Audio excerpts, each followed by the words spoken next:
The bitter winds of the North Sea cut across the fjord as dawn breaks over the coastal settlement. A lone figure moves through the morning mist, silhouette defined by the distinctive shape of an axe at his belt. This is not just any tool, it is an extension of the warrior himself, a companion that must be tended to with the same care given to a prize horse or trusted ally. Behind him, the wooden walls of the longhouse stand dark against the brightening sky, smoke curling from the roof as the settlement awakens to another day in the harsh northern lands. The metallic scrape of a whetstone against steel pierces the morning quiet, the sound of survival in a world where a dull blade means death. Before we begin this journey into the Viking Age, tell me in the comments, where are you watching from? It's always fascinating to see our community of history lovers spread across the world. And if you're new here, don't forget to subscribe and enable notifications. Every subscription helps us keep exploring the real stories behind the legends. Now let's begin. The year is 867. Along the coastlines of what we now call Scandinavia, the people of the north have mastered not only the art of seafaring, but the crucial discipline of maintaining their weapons in a world where metal is precious and the difference between life and death often comes down to the edge of a blade. The popular image of Vikings as warriors who simply grabbed their weapons and boarded longships belies a sophisticated understanding of metallurgy and maintenance that was passed down through generations. In the unforgiving environment of Northern Europe, neglect of one's equipment was not merely careless, it could prove fatal. Every raid, every journey, every battle was preceded by careful preparation not just of ships and provisions, but of the weapons that would determine success or failure. To truly understand how Viking warriors maintained their battle gear, we must first understand the world they inhabited, a harsh northern landscape where resources were limited and every tool represented significant investment. The average Viking homestead was largely self-sufficient, producing not just food, but also many of the tools necessary for survival.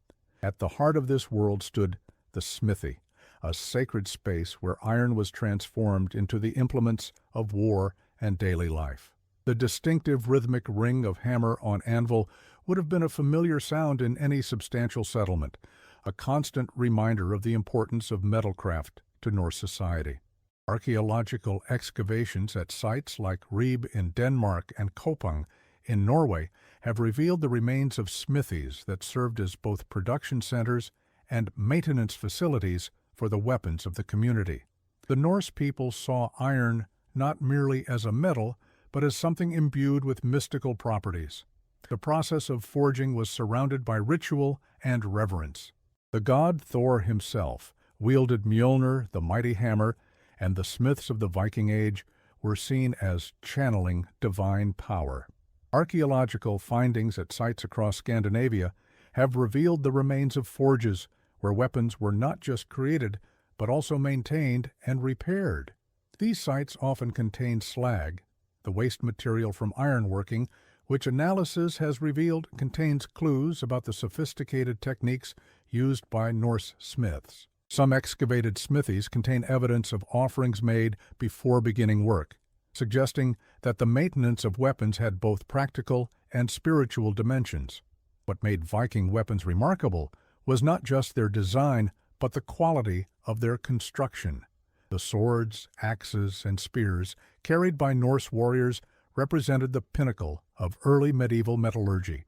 Pattern-welded swords, often referred to as Damascus steel in popular culture, were created by folding and hammering multiple layers of iron and steel together, creating blades with both flexibility and hardness, a balance that prevented shattering upon impact while maintaining a keen edge.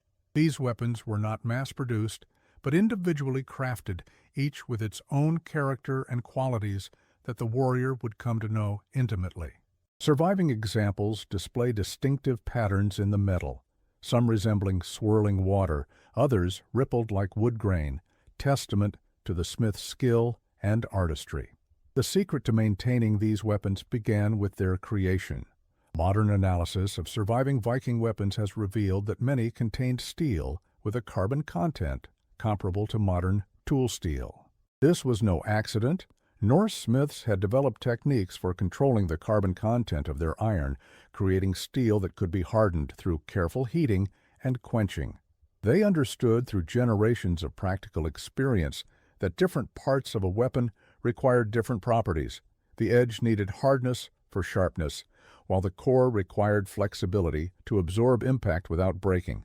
This knowledge informed not just the creation of weapons but their ongoing maintenance, as warriors needed to preserve these carefully balanced properties throughout the lifetime of the blade. But even the finest sword required constant attention. Unlike today's stainless steel, the iron and steel of the Viking Age was highly susceptible to corrosion. The damp climate of northern Europe meant that rust was an ever-present enemy. Historical accounts and archaeological evidence suggest that Vikings used a variety of natural oils to protect their weapons, ranging from animal fats to fish oil and even linseed oil extracted from flax plants cultivated in their settlements. These substances formed a protective barrier between the vulnerable metal and the corrosive elements of their environment. The composition of these protective coatings varied by region, as Vikings adapted their maintenance techniques to make use of locally available resources. In coastal areas, rendered seal fat was commonly used, while inland communities relied more heavily on linseed oil and rendered animal fats from livestock. The sagas speak of warriors who named their weapons and treated them with reverence. This was not merely poetic flourish, but reflected the genuine bond between a warrior and the tools that kept him alive. In the Icelandic saga of Egil Skallagrimsson, the protagonist's father is described as a master smith who forged weapons of exceptional quality. These narratives hint at the personal responsibility each warrior felt for maintaining his equipment. The sagas also tell of warriors who could recognize the distinctive sound of their own weapons in battle, a level of familiarity that could only come from intimate knowledge born of regular maintenance. The saga of Grettir mentions how the hero could identify his sword by the unique ring it made when striking another blade, a detail that reflects the reality of how well Norse warriors knew their weapons. The longhouse, center of Viking domestic life, would often feature weapons displayed prominently on the walls, not just as decoration or status symbols, but positioned to allow the metal to benefit from the smoke of the central hearth. The compounds in wood smoke, particularly from resinous woods like pine, created a protective layer on the metal, helping to prevent rust. This practical solution emerged from generations of observation and experience. Archaeological excavations of longhouses frequently reveal weapons positioned in proximity to the central hearth, confirming what the sagas describe. Analysis of preserved metal artifacts has shown traces of these smoke compounds still present on the surface of the metal, providing physical evidence of this maintenance technique. After returning from expeditions across the treacherous North Sea, Viking warriors faced the critical task of cleaning salt spray from their weapons. Salt water is particularly corrosive to iron, and a blade exposed to sea air required immediate attention. Archaeological findings suggest that fine sand mixed with oil was used as an abrasive to clean rust and corrosion, followed by a fresh application of protective oils. The importance of this post-voyage maintenance cannot be overstated. A weapon weakened by corrosion might fail at a critical moment with fatal consequences for its owner. Excavations at coastal Viking settlements reveal concentrated deposits of fine sand near forges and living areas, suggesting dedicated maintenance areas where warriors would clean and oil their weapons after returning from sea. The typical Viking warrior carried not just weapons, but also the tools to maintain them. Small whetstones have been found in numerous Viking graves, often with wear patterns suggesting frequent use. These portable sharpening stones allowed warriors to maintain their blade edges while on campaign. The finest of these whetstones were traded across vast distances, with high-quality stones from Norway found as far away as Viking settlements in Ireland and Russia. Analysis of these stones has shown that Vikings recognized and valued specific geological types for their superior sharpening qualities. Some whetstones found in graves show distinctive wear patterns that match the curve of specific weapon types, indicating that they were used primarily to maintain a particular blade. The process of sharpening a Viking blade required skill and patience. The angle had to be maintained consistently along the edge, and different weapons demanded different approaches. The broad axe, a signature Viking weapon, required a different sharpening technique than the slender spear or the double-edged sword. Evidence suggests that Norse warriors understood these differences and passed this knowledge through practical demonstration from one generation to the next. Archaeological finds of blades with consistent edge angles demonstrate the skill with which this maintenance was performed. Experimental archaeology has shown that maintaining the correct edge angle on a Viking sword requires considerable practice, yet finds from the period show remarkably consistent edge geometry, speaking to the high level of skill that was common among Norse warriors. In the winter months, when raiding and trading expeditions paused, warriors devoted time to thorough maintenance of their battle gear. The Havamal, a collection of Old Norse poems from the Viking Age, contains practical wisdom about preparedness and maintenance. Early shall he rise who has few workers, and go to his work. Greatly is he hindered who sleeps the morning away. Wealth depends on diligence. While not specifically addressing weapon maintenance, this ethic of consistent care applied equally to the tools of war that secured a warrior's livelihood and status. The winter months provided opportunity for more extensive repairs, replacing handles, rebinding hilts, and addressing more serious corrosion or damage that may have been temporarily addressed during campaigns. This wisdom extended to weapon care. Historical accounts describe how wooden components such as spear shafts and axe handles were treated with mixtures of beeswax and pine resin to prevent splitting. These materials were readily available in the Norse environment and provided effective protection against moisture, the enemy of both wood and iron in the damp northern climate. Experimental archaeology has demonstrated the effectiveness of these treatments, with treated wood showing significantly greater resistance to the elements than untreated samples. The resin mixture penetrated the wood fibers, creating a waterproof barrier that prevented the expansion and contraction that leads to splitting. Archaeological finds often show traces of these resin treatments in the wood grain of preserved handles. The most prestigious weapons received the most elaborate care. Swords, particularly the pattern-welded varieties that might contain dozens of layers of folded metal, represented enormous investment of resources and craftsmanship. These prized possessions were often passed down through generations, their maintenance becoming a family tradition. Archaeological evidence from Viking burial sites reveals swords that show signs of repeated repair and maintenance over decades of use. Some examples show blade lengths shortened by repeated sharpening, a testament to the long service life of these carefully maintained weapons. The famous Ulfberht swords, named after the inscription found on their blades, often show evidence of multiple generations of use and maintenance before being committed to a burial. Handles and grips presented their own maintenance challenges. Most Viking weapons featured handles of wood, sometimes covered with leather or textiles for improved grip. These organic materials degraded more quickly than metal and required regular replacement. Birch bark was particularly favored for wrapping handles, as its natural oils provided water resistance and helped prevent slipping when the handle was slick with rain or blood. Excavations have revealed examples of weapons with multiple layers of handle wrappings, suggesting periodic renewal of these components. The Oseberg ship burial in Norway contains several wooden tools with remarkably preserved handle wrappings, giving us insight into these techniques.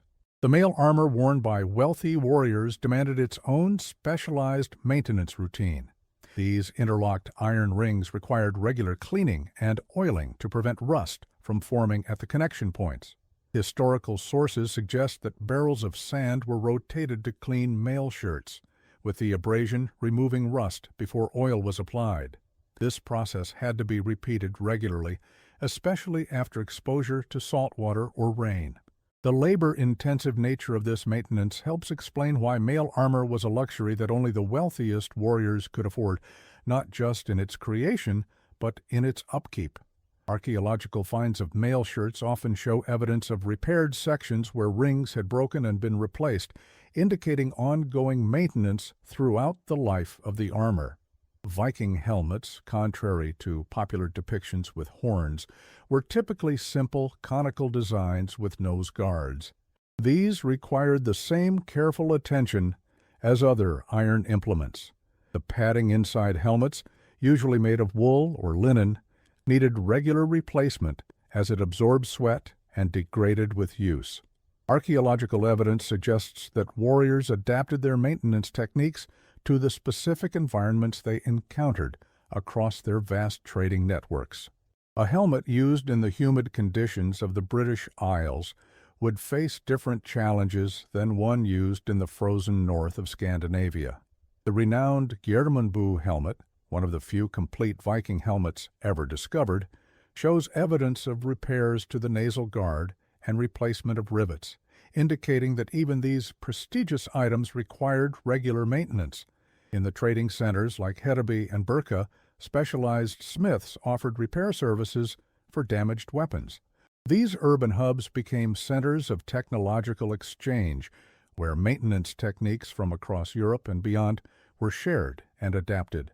The Vikings' extensive trade networks meant that innovations in weapon care could spread rapidly across the Norse world. Archaeological excavations at these sites have revealed workshops with specialized tools designed specifically for weapon repair, indicating a sophisticated industry dedicated to maintaining the tools of war. Written records from the period mention the reputation of certain smiths who specialized in repair work, suggesting that this was a recognized profession distinct from weapon making. The social structure of Viking communities reinforced the importance of weapon maintenance. A warrior's standing among his peers was partly judged by the condition of his equipment. The sagas frequently mention the gleam of well-maintained weapons as a sign of a warrior's worth and readiness. This cultural pressure created strong incentives for proper care and maintenance. In a society where honor and reputation were paramount, the state of a warrior's weapons spoke volumes about his character and reliability. The Old Norse word vapnabunadur, literally weapon readiness, appears in several texts as a virtue admired and respected warriors, emphasizing the cultural importance of proper maintenance. Seasonal changes demanded adjustments to maintenance routines.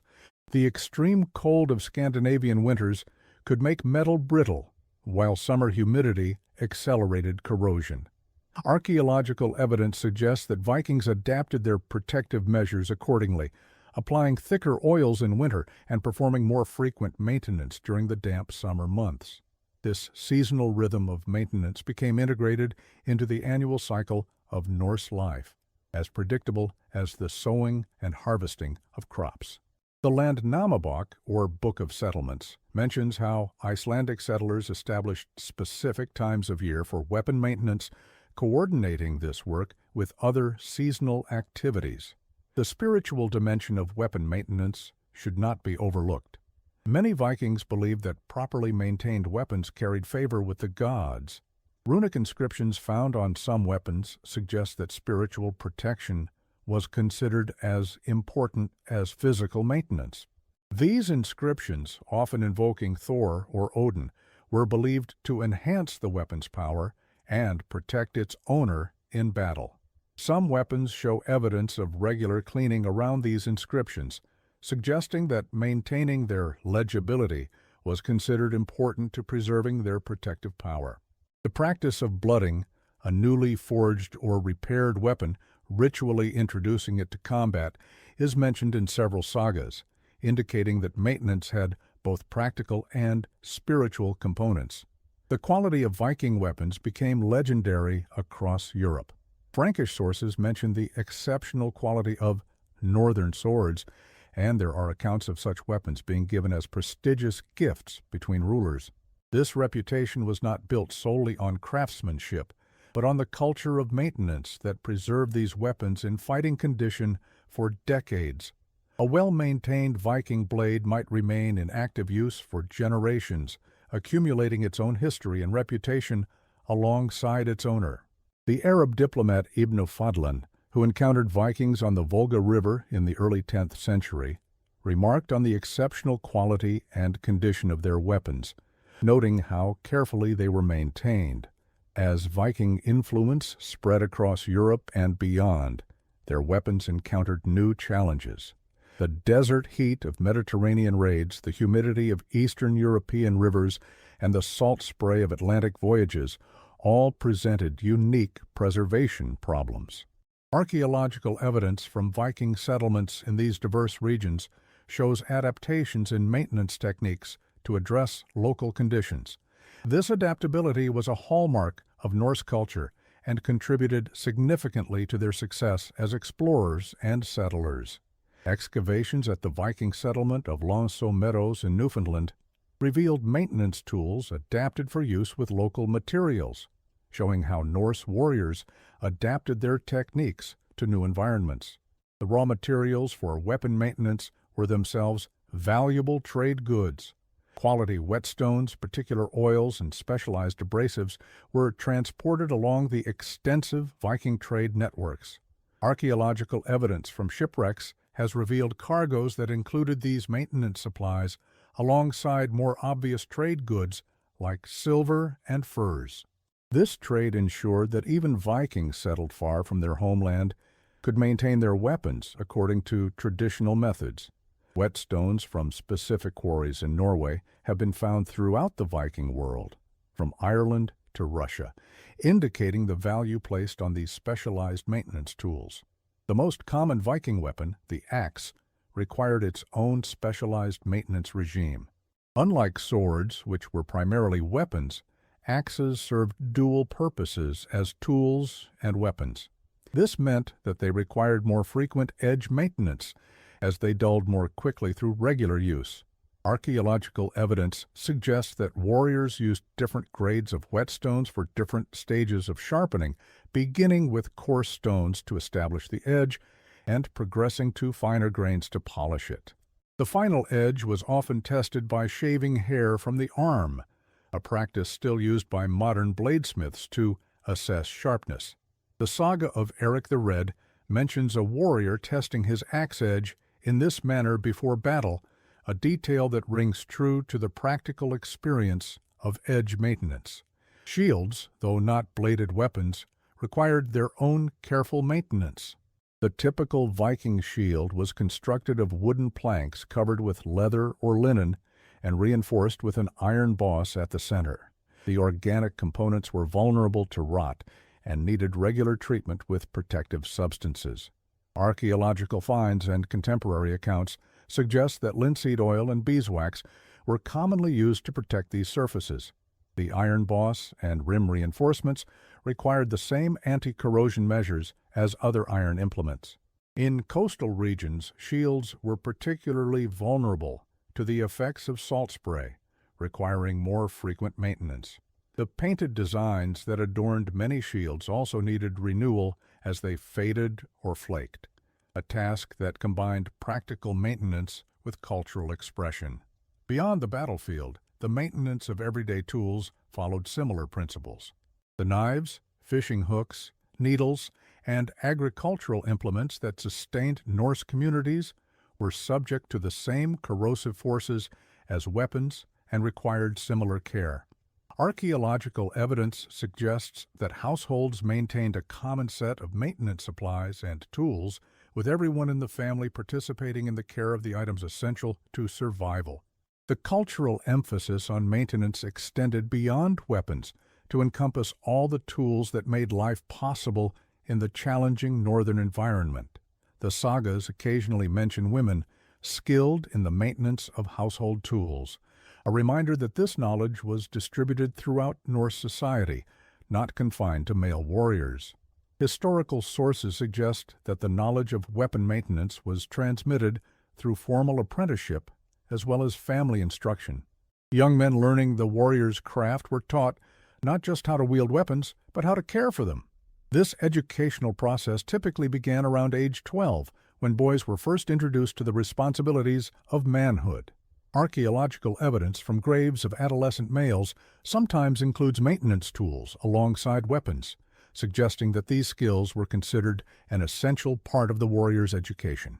The saga of Burnt Njal mentions how a father tests his son's knowledge of weapon maintenance before allowing him to join a raiding expedition, an indication of how seriously these skills were taken. The spear, perhaps the most common weapon on Viking battlefields, presented its own maintenance challenges. The combination of wooden shaft and metal head meant that different materials required different care regimes.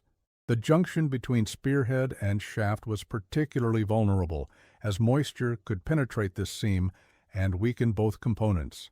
Archaeological finds show that Vikings often wrapped this junction with sinew or leather bindings soaked in resin to create a waterproof seal. The shaft itself would be treated with oils to prevent splitting, while the metal head required the same anti-corrosion measures as other bladed weapons. The length of spear shafts, often 6 feet or more, meant that they were particularly vulnerable to warping and required regular straightening.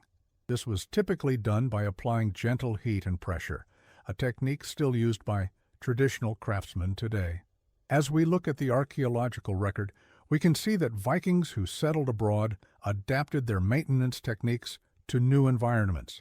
In the milder climate of England, different challenges presented themselves compared to the frozen north of Scandinavia or the humid conditions of river routes to Constantinople.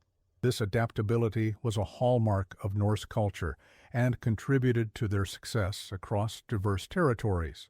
Evidence from settlements in Iceland, Greenland, and even North America shows how maintenance practices evolved to make use of locally available materials while preserving traditional techniques. The Viking settlement at York in England reveals a fascinating blend of Norse and local maintenance traditions, demonstrating how these practices evolved through cultural exchange. The decline of the Viking Age did not mean the end of their maintenance techniques. Many of the methods developed by Norse warriors were adopted by the cultures they encountered and integrated into European military practice. The legacy of Viking weapon care lived on long after the longships ceased to strike fear along the coasts of Europe. Medieval European weaponsmiths and warriors continued to use techniques pioneered or perfected by their Norse predecessors, a testament to the effectiveness of these methods. The tradition of naming swords, for example, continued throughout the medieval period, a practice with clear roots in Norse culture and its reverence for well-maintained weapons. What can we learn from these ancient maintenance techniques? The Viking approach to weapon care reminds us of the value of preventative maintenance and the relationship between craftsman and tool. In our disposable age, there is wisdom in their practice of maintaining rather than replacing, of investing time to preserve what is valuable. Their attention to detail and understanding of materials remains impressive even by modern standards. The Norse understanding that maintenance was not separate from use, but an integral part of it, offers a perspective that remains relevant in our modern relationship with technology. Modern experimental archaeologists have reproduced many Viking maintenance techniques, confirming their effectiveness. Tests show that blades maintained using Norse methods resist corrosion remarkably well, while wooden components treated with traditional mixtures demonstrate impressive weather resistance. Perhaps most striking is how these ancient methods often align with modern conservation practices, a testament to their basis in sound understanding of materials and their properties. The Viking approach to maintenance was not superstition or ritual, but practical science born of careful observation and generational knowledge. The history of Viking weapon maintenance is written not just in ancient texts, but in the archaeological record, in the wear patterns on whetstones, in the preserved edges of ancient blades and in the layers of protection still visible on recovered artifacts. Each of these details tells part of the story of how Norse warriors kept their weapons ready for the moment of need, through years of use in some of the world's most challenging environments. In museum collections worldwide, these silent witnesses to Norse ingenuity continue to reveal their secrets to those who know how to read them. As the sun sets over the fjord, our Viking warrior returns his freshly oiled sword to its scabbard. The blade will sleep protected tonight, ready for whatever challenges tomorrow may bring. In this simple act of maintenance, we see not just practical necessity, but the values of a culture that understood the true cost and worth of the tools upon which their lives depended. Through the mists of time, their lessons in craftsmanship and care continue to resonate, a testament to the enduring wisdom of the people of the North. And as we close the door on this glimpse into the past, we might reflect on how these ancient practices speak to universal human values: respect for materials, appreciation of craftsmanship, and the understanding that what is worth having is worth maintaining.